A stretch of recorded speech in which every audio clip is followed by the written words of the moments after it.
wanted to know about how people felt about the stash. Turns out there is no neutral zone. You'll feel very strongly for or very strongly against.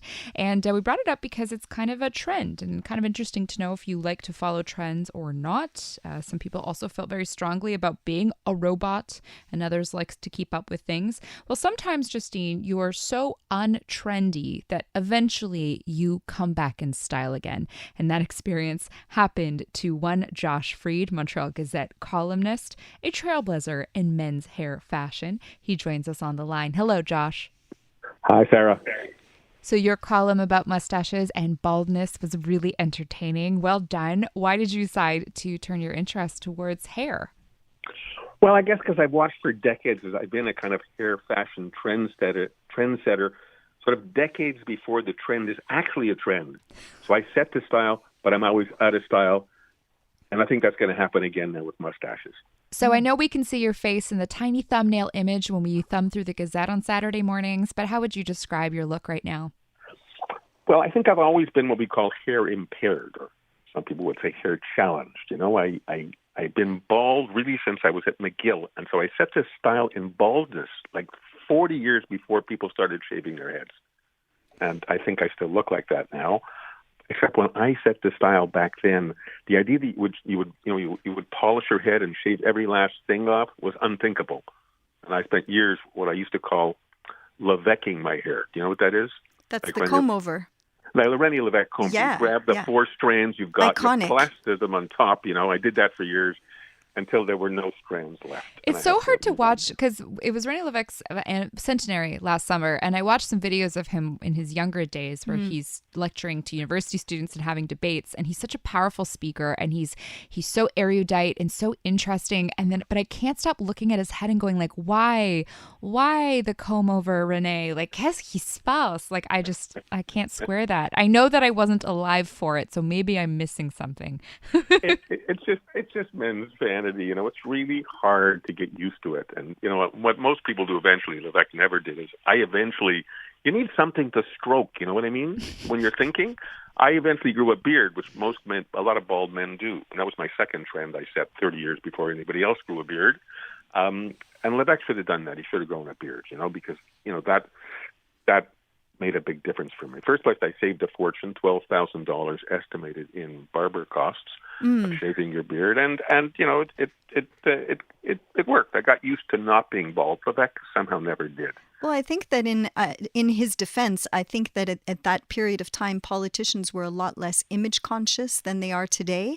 Today, we have politicians that spend a tremendous amount of time on their hair and facial hair and appearance, which simply wasn't the case back then because they didn't have the same amount of media exposure as they do today. So image was potentially less important.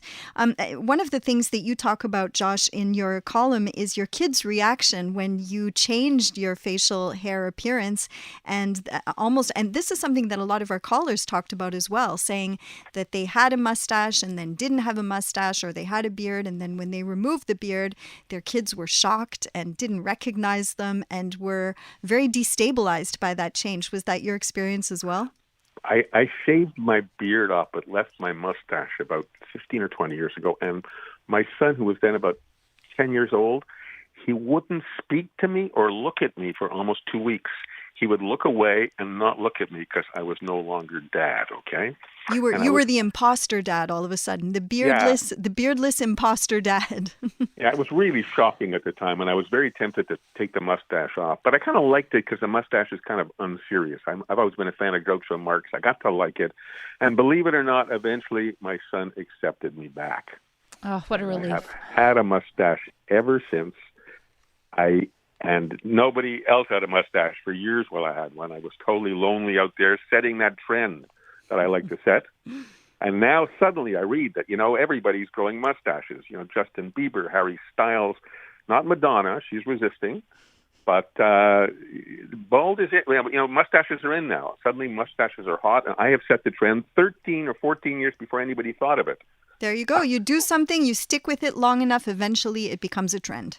Yes, Josh. except I don't like that, so I think I'm gonna shave the mustache and try to grow some hair. I'm Oh, gonna try to no. set a trend. Yes.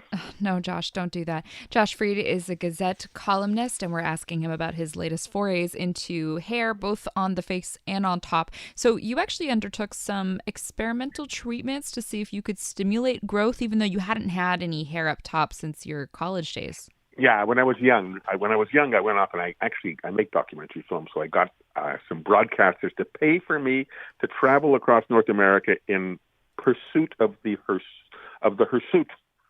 So for years, for about 3 weeks or 4 weeks, I went to California. I was zapped by cathode rays to grow hair. It didn't work.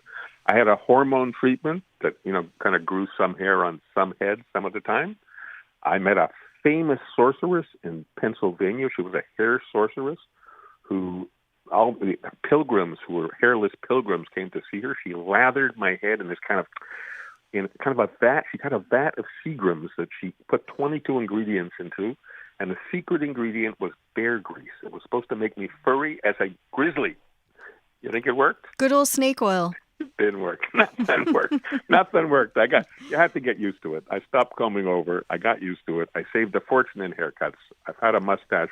I had a beard for a while. I got a mustache now.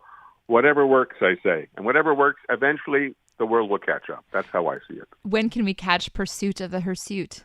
Oh, God, it ran decades ago. It ran 30, 25. It was when I was quite young and trying to grow hair back. That's when I did it. And it was, I think, one of my first documentaries at the time. And it didn't work.